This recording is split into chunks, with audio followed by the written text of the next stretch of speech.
do it making money. You know what I mean? So it's like, right. you know what I'm saying? People are trying to join and they can't get in again. They have to go to the room, daily meditation and satsang, to join, because that's where I created the room. I created the room in that space. It comes up on my Facebook screen the first thing. I just click it. That's it. It's so easy. It's the easiest thing ever. But maybe. I don't know. And people are just want me to send them the link. So it's just, my goodness, bear with me just a second.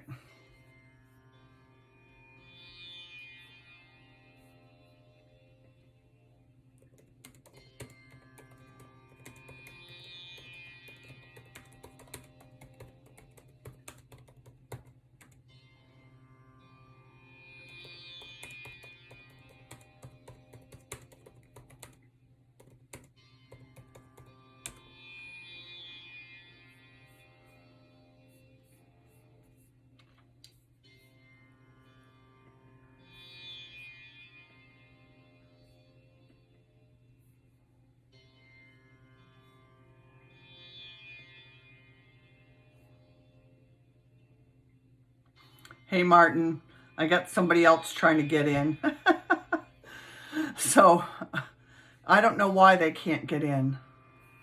It's weird. The technology, you know, like, we're still working through all this stuff. Yeah. Right. So then, worst case scenario, it's just me and you. I like to learn. Okay. All right. Like, I'm just trying to see if I can send them the link somehow. But I already, like... Did you ask them to go on just a regular Facebook screen, and that maybe it might pop up right on the top of their Facebook screen, like not even through email, just go onto Facebook? No, they just have to go on to, they have to go into the room, daily meditation and satsang, to join. Right, but it shows up on my Facebook feed. Does it? Top, I mean, as soon as that's what I mean. It's so easy. I just go on Facebook, and on my feed at the top it says "Join Daily Meditation and Satsang." It's a box. Huh. Huh. Yeah. Bear with me just a second. Yeah, I'm not gonna. I'm in no rush. You know? It's fine.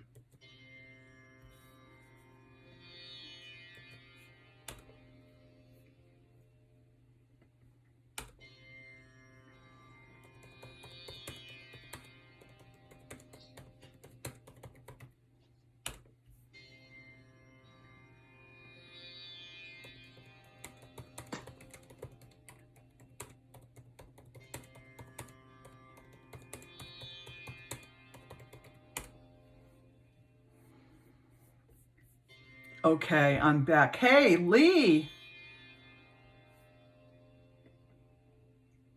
Hello, Lee. Hey, I had to turn on my microphone. Oh, can we see your beautiful face? Yes, in just a moment, as soon as I figure that out. Okay, so there's a place. There's a place where there's like a little video camera. Oh, okay. And it's probably got an X through it. So you just turn it on and off there. There you go. Oh. So, Lee Ellis, this is Martin. So, hi, Lee. How you doing? Martin's from Malden, Mass. Oh, okay. Lee lives in Colorado, but she's from Maine. Cool. Awesome. And we are old friends. It's so dark at your house, Lee. It is. It's usually very light, but it's raining outside, so I'm just going to let it rain out there. So, and how have you been? Really pretty good. How about you? How have you been? I've been great. I've been learning all kinds of new yogas and I teach 3 different kinds of yoga now. That's amazing. Yeah. That really is. And wonderful. Been studying tantric yoga meditation for the past few years. Talk to Martin. Someone's trying to get in and they can't figure it out.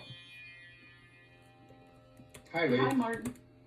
Hi. So, how did you get involved in all this, you know, the tantric meditation, or the tantric yoga, rather? Well, I've known Melissa for a long time, and I've just been interested in what she's been putting out there. So really, this is my first time with trying it with her. Cool. Awesome. Yeah. Right. I find it very valuable personally as a regular meditator. Just imagine. So, yeah, Lee and I studied with another teacher who has since passed away, who had a very tantric view, although he didn't call it that. Hello, good morning there. Good morning. How are you today? Good. How are you guys? I'm really good today. So I want to introduce you, and of course I'm having a complete mind blank. Diane. Diane. Okay, so this is Diane. She lives in New Hampshire, and this is Lee. She's from Maine, but she lives in Colorado, and we know Martin. Hi, Lee. Hey guys. Hi, how are you, Diane? Good. How are you? I'm good, thank you. All right, bear with me. Carla's trying to get in from Argentina. Okay. Oh gosh.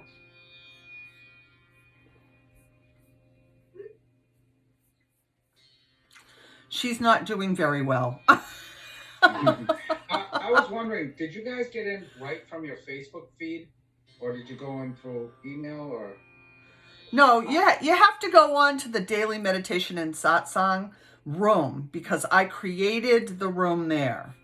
So people who try to access the link outside of Facebook or even that Daily Meditation and Satsang thing, I just didn't put it on my public page because Carla, Oh, yes. you made it. This is I don't know. Something that it was easy actually. No, it's fine. You're here now. That's all that matters. All right. So, Carla, I want to introduce you to Lee. She's in the darkened room. She's in Colorado, but she's originally from Maine. Carla is from Italy, but she took a trip to Argentina, and because of the pandemic, she's still there. Oh my God. Yeah. Oh my goodness. Oh, I have a home. I have a home in Mendoza, so it's fine. I mean, Oh. yes. It's beautiful there. fine. Yeah. Beautiful, yes. It's late spring now, so it's really beautiful. Yeah. All right, so it looks like it's just the four of us today. I don't have anyone else messaging me trying to get in. And so right away, I'd like to just settle ourselves and have a meditation right away. And then afterwards, we can talk about the 5 acts if you like. So everyone get comfortable, get situated, maybe put a little meditation shawl around you that contains your energy. I like to do that and I recommend it. Or a scarf, or just something, be warm and cozy in your cozy sweatshirt or whatever. Carla, it's summer where Carla is, so maybe something lightweight for her. And I'd like to start with an invocation. So, Om Namah Shivaya, Gurave, Sachidananda Mutaye, Nishprapanchaya Shantaya, Nira Lambaya Tejase. So, Om Sahana Vavatu, Sahanao Bunaktu, Sahaviryam Karava Vahe, Tejasvina Vahita Mastu, Ma Vidvisha Vahe, Om Shanti, Shanti, Shanti. May we be protected, both teacher and student together. May we be nourished and uplifted by our practice. So today we're going to study meditation from the Vijnana Bhairava Tantra. And that is a 1,000-year-old compendium of meditation techniques, dharanas, and bhavanas, which are just different types of working with the subtle body energy. And so one of these techniques, and I've worked with this quite a bit, because we studied it with Christopher Wallace last year, or maybe it might have been a year and a half ago or so. And he has like some videos where he does the Vijnana Bhairava Tantra videos and he explains them. And certain ones you can grasp onto and they make a lot of sense to you. Other ones, they just don't do it for you. So that's why with the Tantric Yoga meditation, it's a good idea to try a lot of different practices. And that's really what we're doing here. trying some various foundational practices. This is one that kind of grabbed me. It may not grab you. And basically just get ready. It's now time for meditation. First, sit easily and comfortably with an elongated spine, and make sure to relax your shoulders, neck, and jaw. You want to have a very steady posture. If you are sitting on the floor, make sure to place a pillow or folded blanket underneath your seat so you can elevate your hips. You want to elevate your hip creases slightly higher than your knees. If you are in a chair, place both feet underneath your knees. Feet flat against the floor with your ankles underneath your knees. So we want to ground down into the earth, whether that's through your sits bones or your feet. It really doesn't matter. Just ground down as you root up, elongate your spine, get some light and space in your spine. We will start the meditation imagining that you are a tree and you have subtle imaginary roots into the ground below you. If you are sitting in a chair, imagine these roots growing through the bottom of your feet into the floor.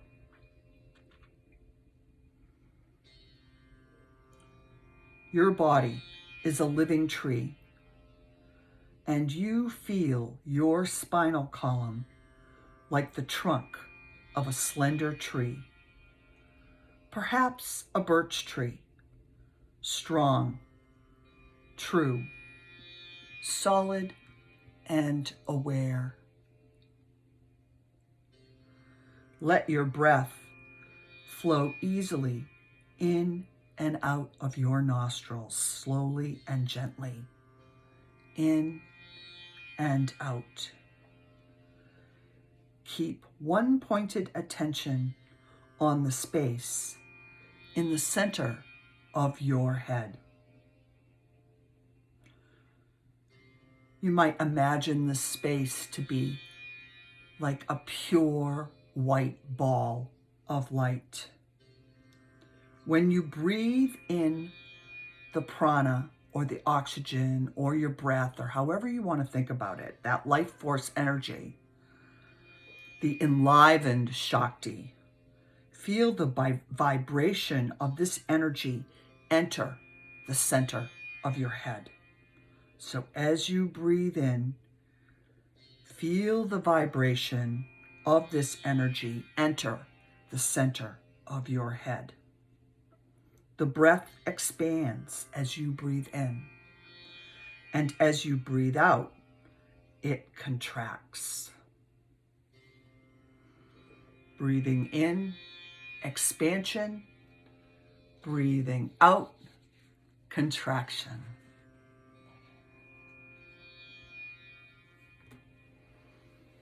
Feel the energy of your breath start to gather in the third eye area. The place in the center of your head between your eyebrows. Feel your one-pointed inner gaze directed inward as you feel your prana slightly expand and contract with your breathing. Breathing in, expansion. Breathing out, contraction. Your mind becomes pure, thought-free awareness. As you breathe in and out, your mind melts into a state of pure consciousness. Pure consciousness in between your eyebrows in your third eye center. The energy gathers in your third eye, expanding and contracting as you easily and gently breathe in and out.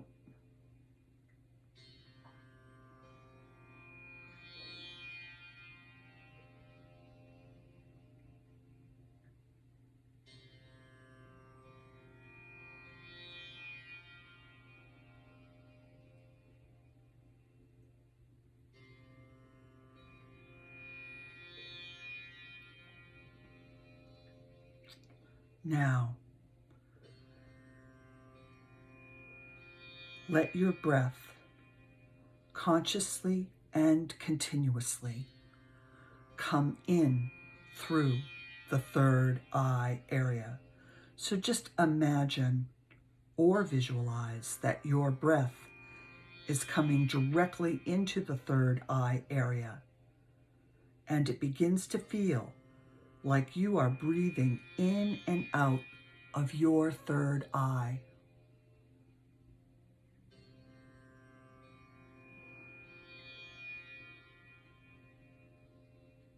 Breathing in, expansion. Breathing out, contraction. The energy of the center of your head melts your consciousness back into a type of pervasiveness of the very self. Breathing in and breathing out.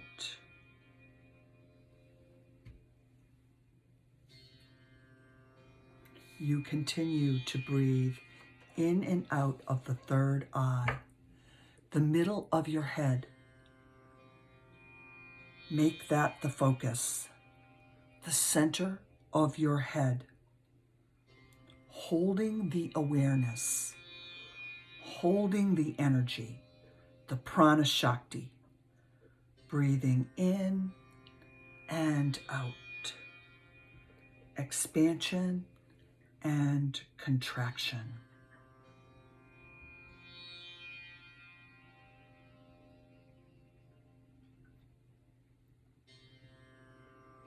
Expansion and contraction.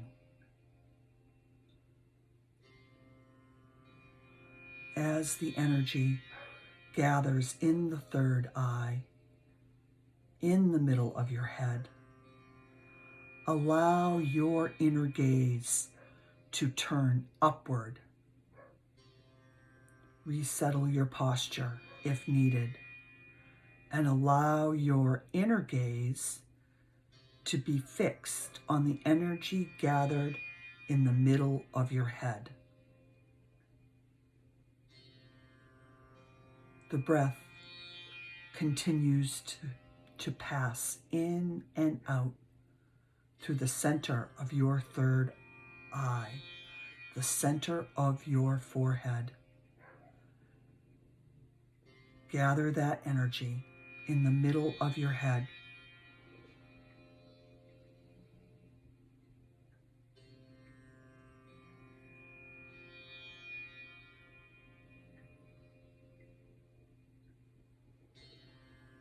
Focus.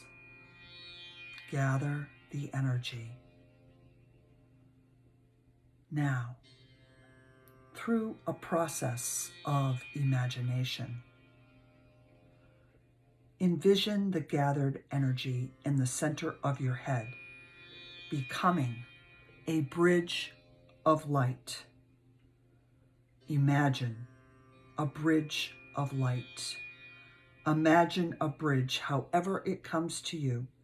It could be a ray of light, a rainbow, a beautiful path, an arch of light. The breath continues to pass in and out through your forehead. Now allow the breath, the inhalation and the exhalation, to cross that bridge and climb up to the crown area.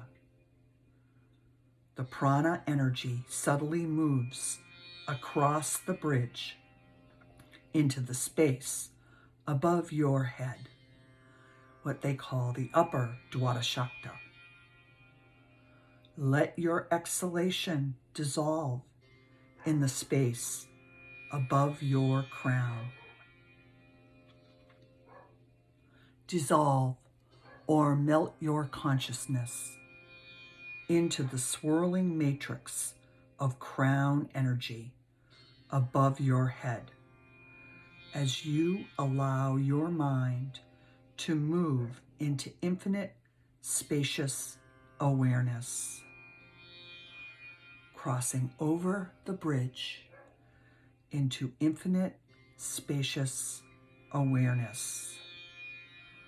All this spaciousness expands and contracts as your breath comes in through your third eye, and as you exhale, it crosses the bridge from the center of your head to the crown. Your awareness expands. Observe. Breath flows back to the center of your head and then again crosses the light bridge to the crown.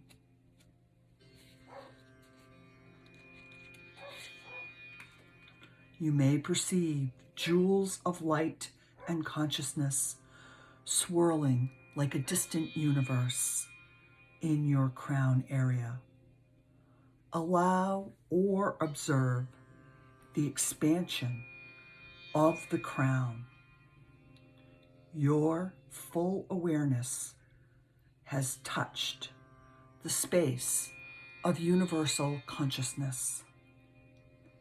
You feel the connection to the infinite.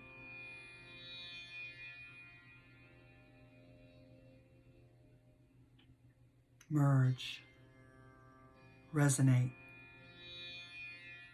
meditate on the awareness of your divine nature. Allow the light of your crown to illuminate your entire being. Feel this light as infinite, universal love. Allow this energy, the infinite swirling consciousness of your crown, your connection, to permeate your entire being. Experience the sacredness of this light. Experience your own inner sacredness, your connection to the infinite. Observe it. Allow the light of your crown to illuminate your entire being. Feel this light as infinite, universal love. Allow this energy, the infinite swirling consciousness of your crown, your connection, to penetrate and permeate your entire being, mental, emotional, physical, and spiritual. Experience the sacredness of this light.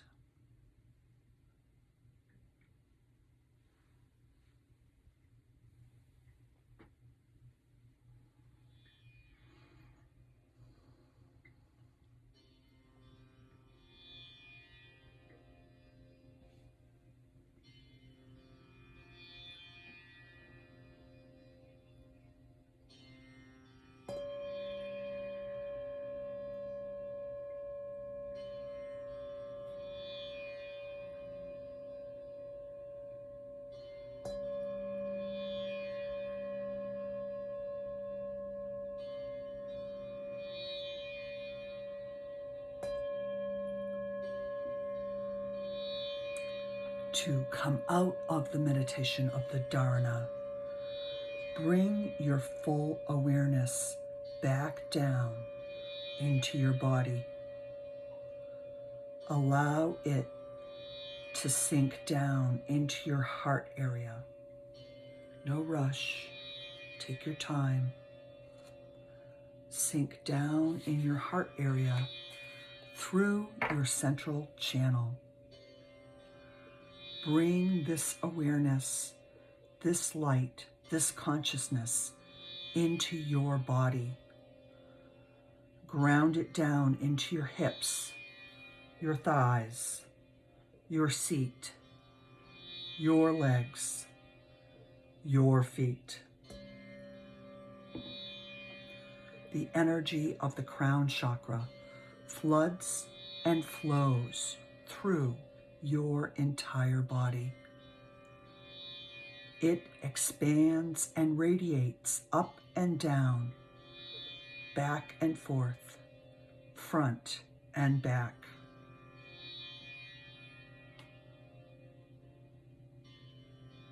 Allow this light of your crown to permeate your entire being as your attention flows and grounds into your body. You feel the light of this consciousness connecting to all the senses, your sight, your touch, your taste, your hearing, your inner self. You might have the realization there is no difference between that crown light energy and my physical body. I am penetrated and permeated by that light and lifted to the plane of consciousness that is of one heart and mind with love.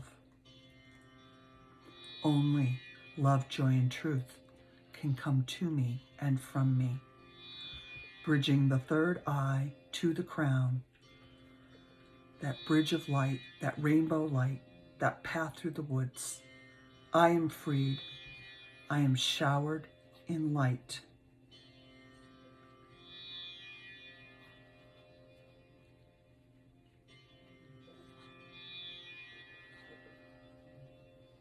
It is my pleasure and privilege to lead you through this dharana and meditation.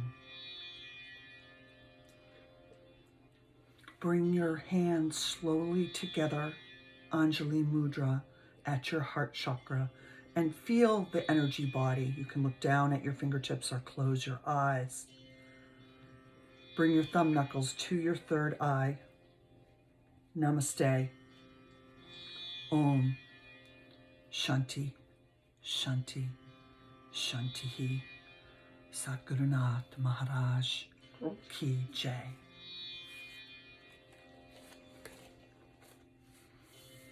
Very slowly and gently bringing yourself back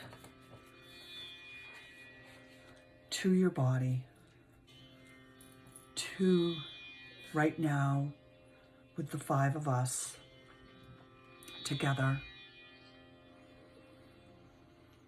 Taking your time, maybe grab a little sip of water, move your fingers and toes, wiggle a little bit, and feel that pervasive energy within yourself. And so now we'll have a little sharing session. Luckily, there's really only a few of us, which is great, because then we all have time to share and support each other and ask questions and talk about our experience. So who would like to share first?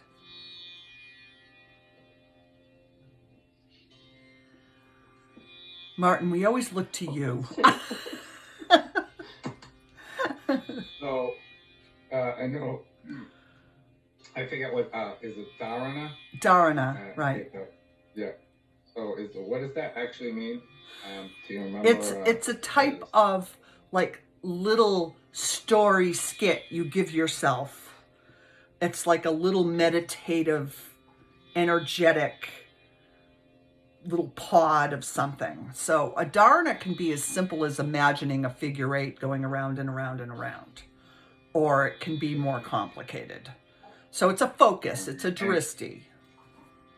And now, so like for the meditation, so, you know, I believe I am consciousness, you know, everything existing in my world and the polarities has always been through my subjective experience, you know, and it's like the meditation started working for me, and it's not that it stays like this, but I get the intuitive insights the minute you did the Sanskrit invocation, right? Because I have my eyes closed and my consciousness experiences a sensation with my eyes closed within myself, and that sensation that I experienced when you were doing the Sanskrit invocation was one of worship. Now that sense of worship is not separate from myself, and I imagine with the practice of worship and devotion in my own body, that when I open my eyes, I might start to find the sacred outside of me.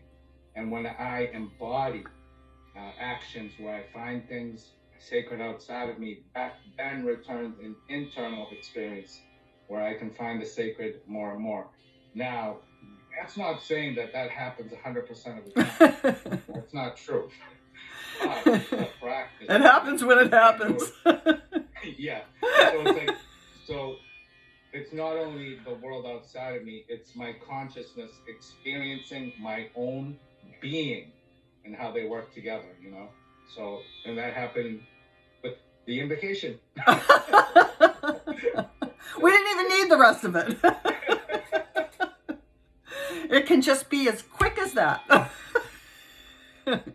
Well, that's why, you know, it's nice to say the Sanskrit. And like as a yoga teacher, I actually sometimes pronounce the name of the postures in Sanskrit before I call them out in the class, because it just, whoom, it's a sacred language. It brings the energy right in. So very good. And what about the bridge thing for you? Did you envision a certain kind of bridge, or were you just already there? Do you want the truth? Yeah.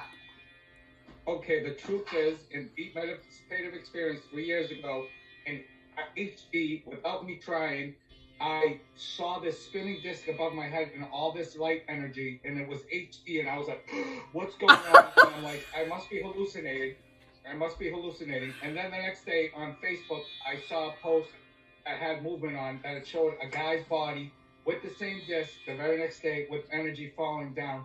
Now, that's not to say that happened again, but it happened to me. So, like, imagination, I use it, but for me, it's more I feel the sensations. You know, I don't have these visions that I had for a short time anymore, but, like, they showed me that, like, I might be something more than I think I am. Awesome. So, yeah. Fantastic. Who wants to go next? Anybody volunteer? Or Diane, how about you? Am I audible? I was on mute for a while. You're audible. Okay. Yeah, I really enjoyed the very beginning about the roots. I'm thinking of myself as a tree, and then I had a little challenge with my busy brain trying to figure out how the tree related to the rest, and finally I figured out that the tree part was just to keep you grounded because you were going to do so much stuff up in the higher chakras. I didn't want you to take off like that hot air balloon. Yes, yeah. So it was really nice, and then the bridge, again, my busy brain was like, bridge to where? When we're on the bridge, it was going, how in my head? Where's it going? And then finally you said it's going up to the crown chakra, and I was like, wow, it's just a short distance. Like, I don't even need a bridge for that. But I had already imagined a bridge, so I used the bridge. But it was good. It was really nice. I really appreciate the way, Melissa, that it's almost like we're doing yoga nidra. I really appreciate the way you lead us through. Thank you. Thank you so much. And I appreciate you as well, being here and experiencing what you're experiencing, feeling what you're feeling. And that's good. And your honesty about it is great, because that's perfect, because we all do it. We all do the same thing. Oh my God, is it a rainbow? Is it a path through the woods? What is it? You know, where am I going? Yeah. It's fun because, like, at first when I meditated, I would be annoyed with myself that my brain did that, and now I kind of get a little chuckle out of it. I'm like, oh, that's what it's doing. It's like, we're trying to figure it out. Who's doing what? It's doing you. All right, who's next? Carla Lee, Carla Lee. I'll go. All right, Lee, let's hear what you have to say. So I loved your meditation, Melissa. I thought it was great. I had never tried breathing in through the third eye. That was great. Breathing out. And my bridge was a giant lotus. So Ooh. that's how that worked. And it was gold and pink and, all that. And it was very calming meditation. It was a very complete meditation. And your voice is perfect for this. And I liked how you ended it, how you grounded us from the crown chakra above us all the way down into our heart. I thought that was really important. And glad I'm here. All right. Well, thank you very much. Beautiful share. Carla, how are you? How was that for you? It was very fine. And then, I have also a question. Because when I focus on my third eye, usually it comes a flash of light. But then my eyes have to squeeze. Like, the first time it happened, I always was afraid of becoming blind. But now I can take it. So the question is, has anybody the same experience that the eyes have to squeeze when this light comes forth? Like a flash, Well, the thing is that they often talk about the Ajna chakra and how there's like a little block there. People have a little block. And that bridging from the third eye to the crown is sometimes hard for people. It's almost like there's like a dam at the bridge. And so I think that's you experiencing that. And so the more you work with it, the more it flows up, the more it cascades around you, the more it swirls around your head. I mean, different people have different experiences, but it's actually very auspicious that you noticed what happened. You felt it, you saw it, you experienced it, and that's like part of it. That's natural. It's very natural. And I want to tell you something more, because I don't remember it was last time or the first time, but it doesn't matter. You were speaking of the third chakra like an eye. You just said, just imagine an eye. And for me, it was much, much, much easier to contact this part. When I'm very precise with words. If you say a bridge, I see a bridge. Or I imagine a bridge. I don't imagine something else. So the same was the eye. And what happened all the week long? It happens that there is a different way of looking. If I look through the eye, right, which I imagine having here, it somehow my look is softer, and there's something which happens. I have a murti of Nityananda Baba. Right. So did you just say you have a murti of Nityananda? Right. So you have a little murti or a big murti? I have a little murti. I have a little murti too, yeah. Yeah, I have a little one. Then just once, in hospitals, I saw the blue light along the big road, which they say it's alive. So it is. Yeah, it is. But this little movie isn't really said it's life. But now, since I can just have this eye there, which is somehow inside, but it's just below the surface, right? And that the blue light in the small multi has become quite clear and can catch it each time I have this soft view. I mean, my view becomes very soft and like it goes like that, you know.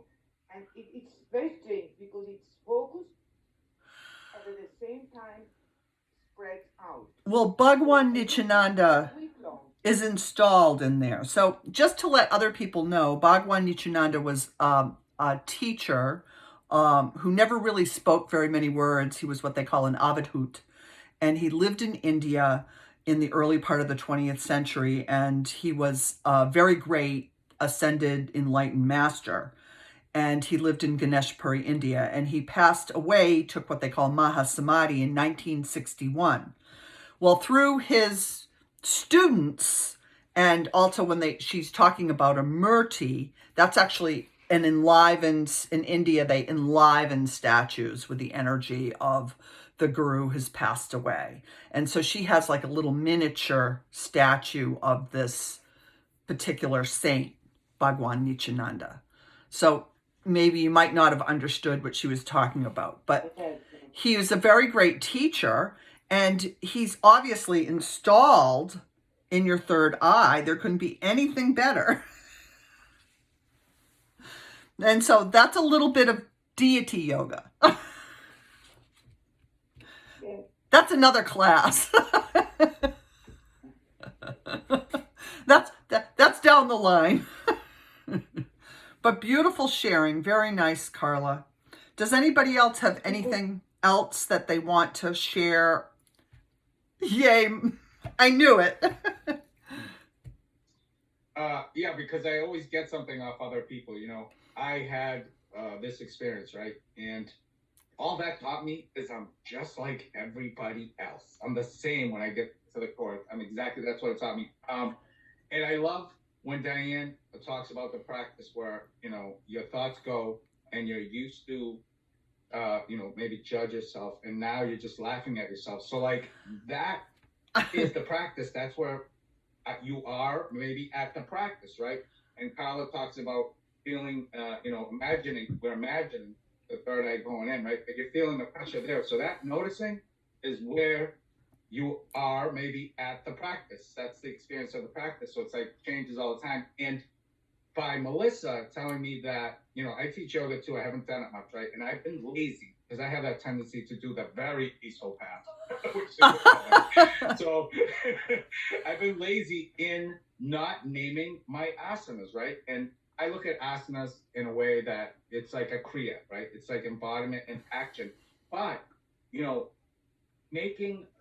the asana as sacred, as Melissa does here in the invocation, adds another layer of more than kriya, of being, of the sacredness of the asana. And like, in order for me to convey that, I may have to embody that the name of the asana is a sacred thing. So it's like, I learned, myself from listening to everybody else. And so thank you guys. And we learned from you as well, that's for sure. All right, so that was a very nice session. I did want to take a little time here to talk about the 5 acts of Shiva. So who here is not familiar with the 5 acts of Shiva? Okay, so in this book, Tantra Illuminated, all right, Christopher Wallace explains it beautifully. So he has a whole chapter on it, and I'll just read a little bit of it to begin with. So the energy of the universe works through us in a certain way. And in Tantra, they call it the 5 acts of God.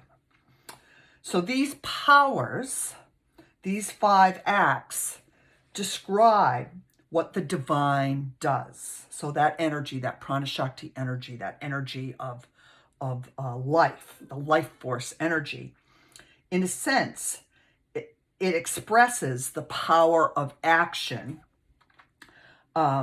which never operates separately from will, knowing, freedom, consciousness, and bliss. That's in another chapter. But Kesh Maharaj, who was a student of the great Abhinavagupta, and these were gurus that were 1,000 years ago in Kashmir, refers to the 5 acts in the opening verse of his treatise called The Heart of the Teachings on the Recognition Sutras, or the Pratyabhijna Hridayam. And those 5 acts are not only what the divine does, in fact, they are all it ever does. So just get it right away. This is all that God is doing all the time, over and over again, constantly. So that everything that's happening in the universe expresses itself through these 5 acts. And they are the following. They're creation. So creation is emission. It's the flowing forth of self-expression.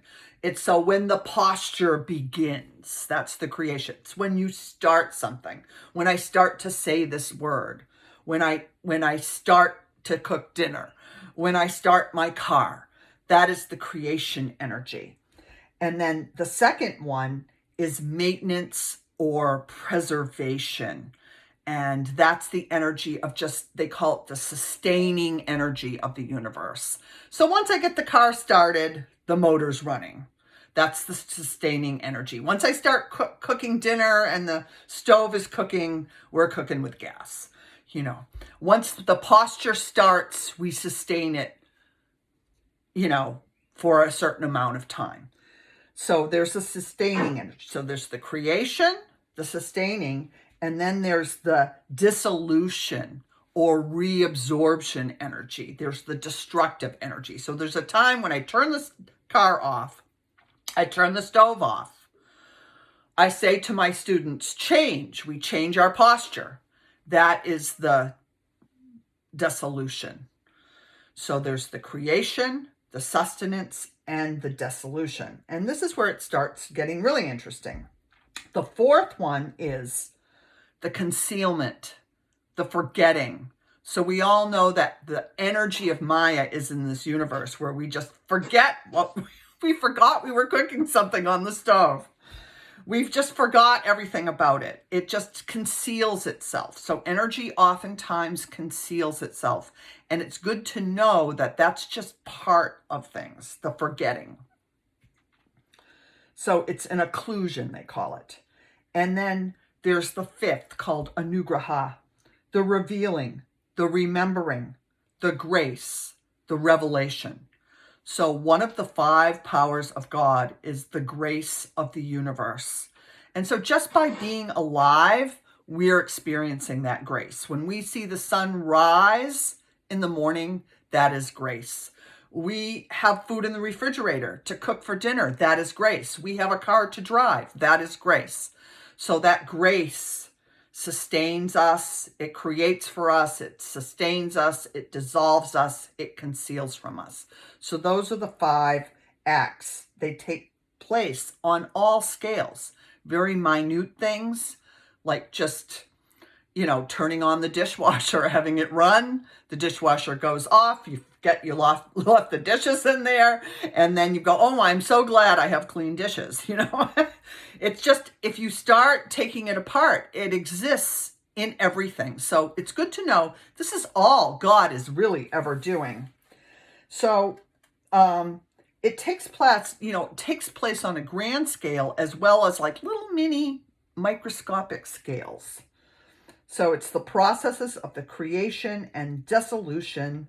It's the moment-to-moment processes that create and dissolve your subtle inner experience of reality.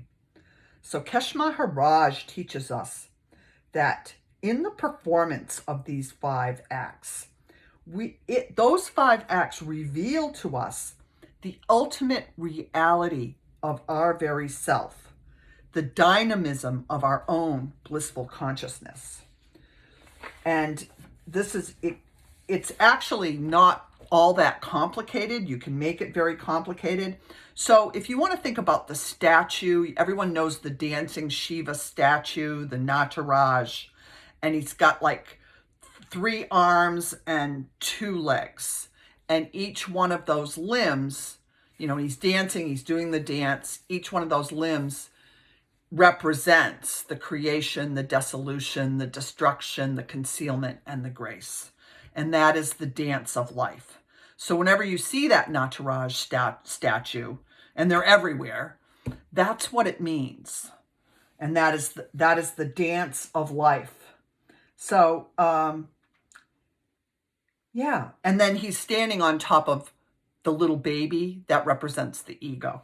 That's a whole nother step. So that whole rhythmic, in one of his hands, he has a drum, a little drum, and that's the rhythmic pulsation, what they call the spanda of the universe. So Christopher Wallace often talks about the spanda, and then when we breathed into our third eye and everything expanded, and then when we breathed out, it contracted.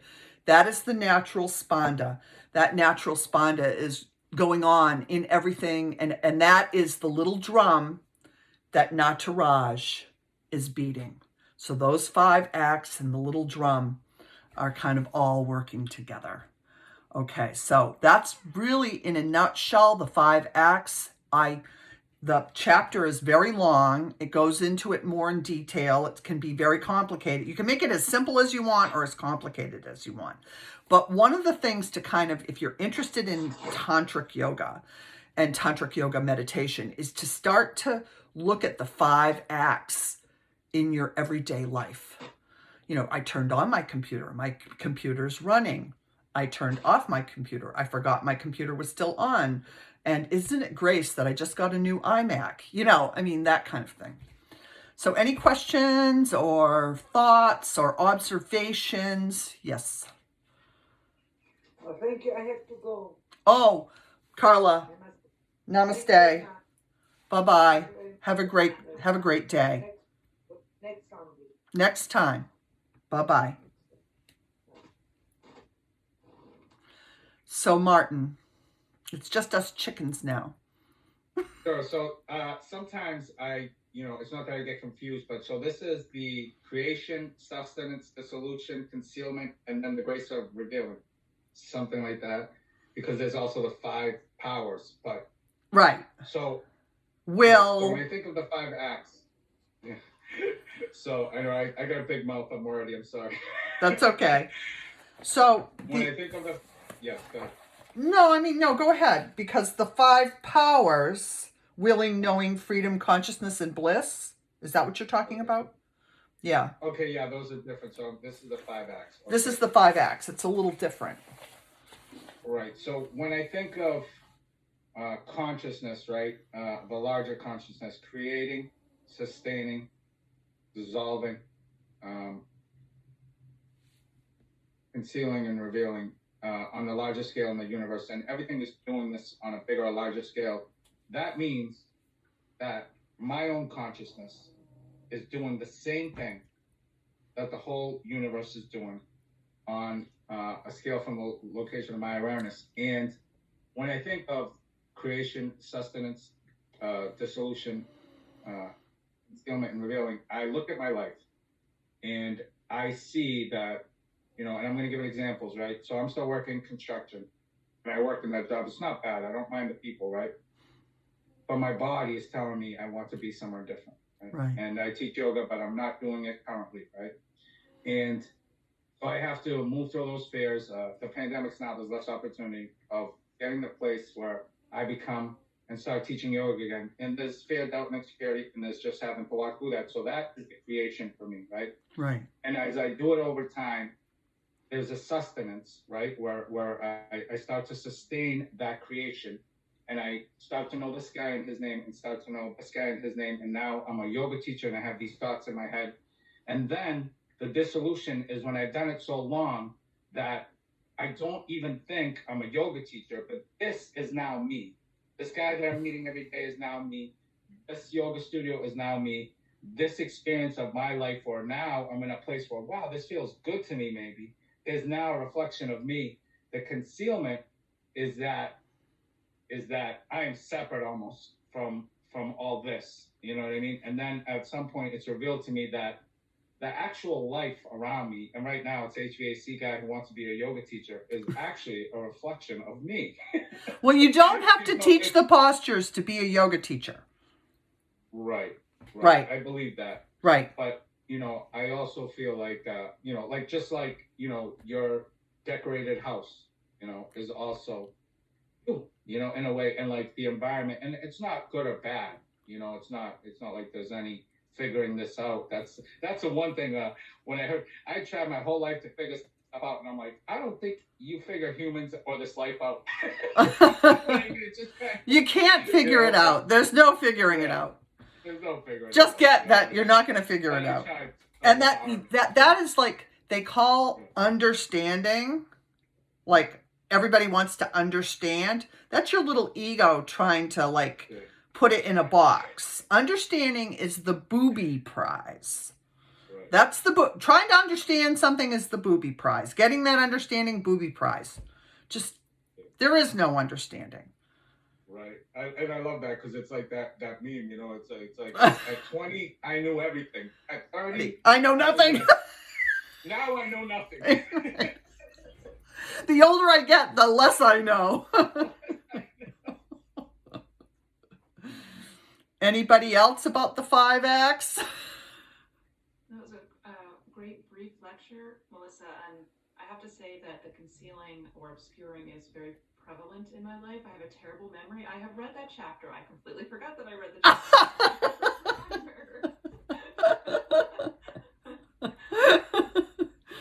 Now I feel better about my forgetting. It's just something. It's just part of it. It's just how it goes. Just how it goes. That's life. That's the 5 acts. And and as I get older, I forget more and more things, and I have to concentrate more on remembering things, and that's just all part of it as well. So it's kind of like when you start practicing Tantra meditation, it starts doing you. We've talked about it before. You can think, oh, I'm doing it, but eventually it starts doing you. And part of that doing you is that it only lives through you like how it wants to live. So you could put out there and make intentions to doing more yoga teaching, just going online and teaching for free or whatever. And then if yoga wants to live through you, it'll come in. It may take time. So also setting your intentions every day, you know, how does life and love want to live through me? Oh, that's beautiful. I love the forgetting, okay? I love the forgetting because, no, I do because, you know, when I was thinking and new to driving, right, I had to concentrate on driving, and then I had to learn to drive. But at some point, I can drive without thinking about it. So the forgetting sometimes when we practice or do something over and over becomes us. It becomes us, right? I don't have to remember how to be myself now. Right. I mean? Exactly. So it's like, it's you know, it's still great to study because then like the more and more I study and think about it, eventually it sinks in. Well, it's also good to change the neural pathways because we can get really attached to our habitual stuff. So one of the challenges is to just keep changing things and trying different things. Lee, do you have anything to add about the 5 acts? No. I have, of course, forgotten the 5 acts. In a way, you know what I mean. Yeah. Of course, we studied it for years and years in one form or another, right? You and I. So, this is a great reminder,